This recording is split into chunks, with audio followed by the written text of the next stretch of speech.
Hey guys, how you doing? Ron Raymond here from the Raymond Report with tip number 4 of our 30 tips in 30 days, dog days of summer series. And hopefully we can get you a nice tip here today with our bankroll starter. In fact, how much of a bankroll should you start with entering the upcoming NFL, college football, and CFL football season? That's right, we do cover Canadian football here north of the border. But looking at the tip number 4, is one of my favorite, money management. It's one of the things we don't talk enough about in the industry. In fact, I would love to see a sportsbook out there have some type of system in their own platforms that helps the novice bettor have a game plan, right? Have a sports betting investment system. I think anybody in the sportsbook industry who would come up with that, I think they would have a leg up on their competition. But looking at the game plan, do you set objectives? You need to set objectives and goals when you are in the sports investment industry, and you got to find out, are you an action junkie or a sports bettor investor, right? If you're an action junkie, you're really coming in blind. You don't have a game plan. You're just throwing money into the wind and hoping, like every other dreamer, is that you're going to catch that one big long shot and cash out and write a book about it, right? It doesn't happen. 90% of gamblers lose. And you can ask any professional sports bettor, gambler, and they will tell you the 10% that are very successful are the ones who grind it out every day, 15 hours a day, watching every game. You have to have your ear to the ground on all sports. And do you specialize in the sport, right? That's the biggest question these days. A lot of professional handicappers ask themselves is, should I really be concentrating on one sport, or do I put my fingers in many pies? And you see that a lot, right? That's a big question, especially in this game today with parity playing such a huge role in sports betting. But sticking to the game plan here, what is our game plan? My game plan is I like to make sure that I try to cash out every Monday or Tuesday. Tuesday during the football season, Monday during the off season, and the season I'm talking about football. You got to have some type of game plan, right? Set rules. What are your rules? One of my rules is I don't chase bets, right? If you lose, you lose. Don't try to, go on a Monday night football game and try to get all the money you lost over the weekend, especially on high volume days like college football Saturday, right? A lot of novice bettors, and sometimes they're gonna have to learn the hard way. You can have the 10 of these videos and they still won't get it. But sometimes, on a very busy college football Saturday, especially if it's your alumni or you're say you're watching the Big 10 or the Big 12, or you're really in the SEC, you're intact of what's going on, and you want to have a bet on every game.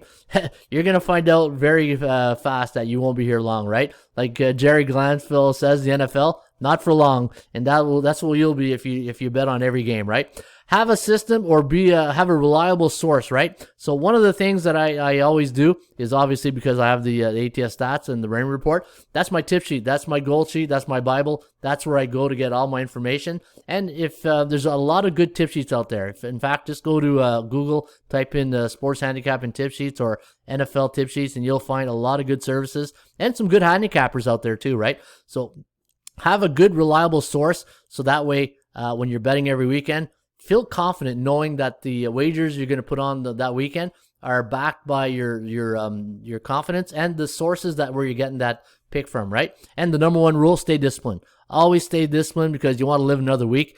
How many gamblers do I know, start off in week 1 and by week 3 they're just done, right? They're spent because they didn't have a game plan. They didn't have a bankroll management system to really follow. Now, how much should you start with your bankroll? I always recommend to the novice bettor a $500 bankroll. I think $500 is a very respectable, and you know what?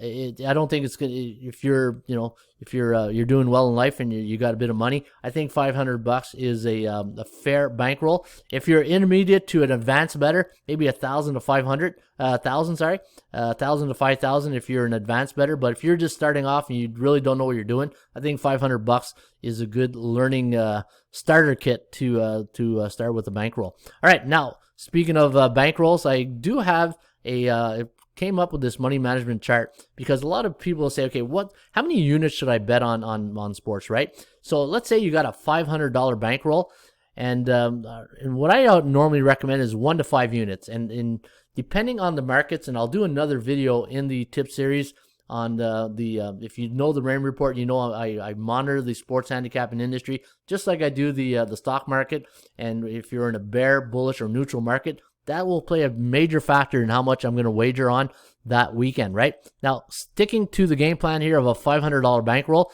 and let's say you go 1 to 5 units, and let's say we'll go right down here, the $500 bankroll. So 1 unit out of a $500 bankroll is $5. 2 units, so 2% is $10. 3%, 3 units is $15.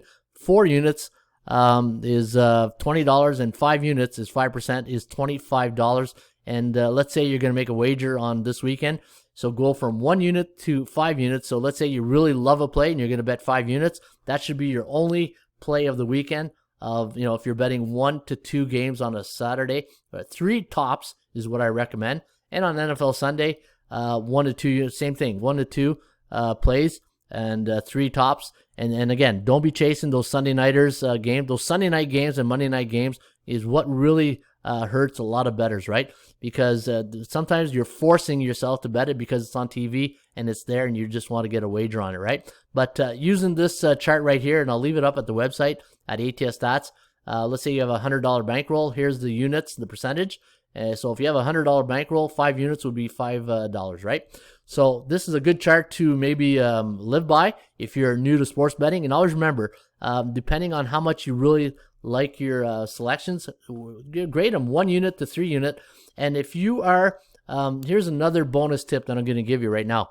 Let's say you're hurting a bit on your bankroll and you got that $500 down to 100, right? But you still want to be into the action. One of the things I recommend is join contests. There's a lot of contests. In fact, I'm running one here at the World Series of Handicapping. It's a pro football contest. Just go to worldseriesofhandicapping.com and it's $25 to enter. You got a chance to win $1,500 and the ring, the World Series of Handicapping ring.